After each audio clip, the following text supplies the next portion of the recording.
آج ہم نے کون سی سورت کے بارے میں سننا ہے؟ کون سی سورت ہے؟ سورہ مریم۔ جی سورہ مریم۔ اچھا جی، اب یہ جو سورت ہے یہ کہاں ہے؟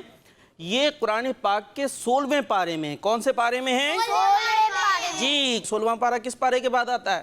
15ویں کے بعد آتا ہے۔ جی 15ویں پارے کے بعد 16واں پارہ آتا ہے، اور 16ویں پارے میں موجود ہے سورہ مریم۔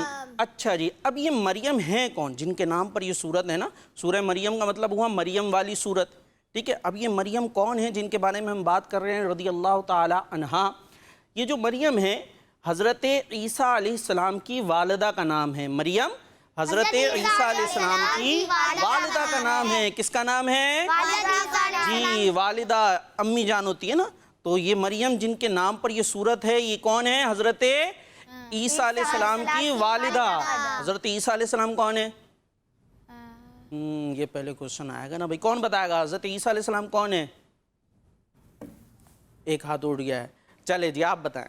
انبیاء، نبی ہیں۔ کون ہے یہ؟ نبی علیہ السلام ہیں۔ اللہ پاک نے بہت سارے انبیاء کرام کو بھیجا نا، تو ان میں سے ایک نبی کون ہے؟ حضرت عیسیٰ علیہ السلام۔ اور حضرت مریم کون ہے؟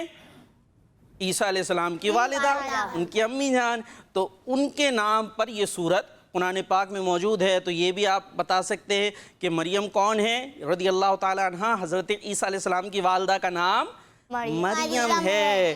اچھا، اب یہ سورت کا نام سورہ مریم کیوں ہو گیا؟ ریزن کیا ہے یہ بھی پتہ ہونا چاہیے، تو اس کا ریزن ہم آپ کو بتاتے ہیں۔ اس سورت میں جو یہ قرآن پاک کی سورت ہے نا، اس سورت میں حضرت مریم رضی اللہ عنہا کی شان، آپ کے واقعات اور حضرت عیسیٰ علیہ السلام کی پیدائش کا واقعہ بیان کیا گیا ہے، ٹھیک ہے؟ حضرت مریم رضی اللہ تعالی عنہا کا اس میں ذکر موجود ہے نا، آپ کی شان کا بیان کیا گیا ہے، آپ کو اللہ پاک نے کیا مقام دیا تھا یہ اس کے اندر بیان کیا گیا ہے۔ آپ کے جو بیٹے ہیں حضرت عیسیٰ علیہ السلام، ان کی پیدائش کس طرح ہوئی، ان کی برتھ کس طرح ہوئی، اس کو بیان کیا گیا، اور بہت ساری چیزیں بیان کی گئی ہیں۔ تو چونکہ حضرت مریم کا اس میں ذکر ہے، لہٰذا اس سورت کا نام کیا ہو گیا؟ سورہ مریم۔ تو اس وجہ سے سورت کا نام سورہ مریم ہو گیا۔ تو یہ تھا ہمارا قرآنک نالج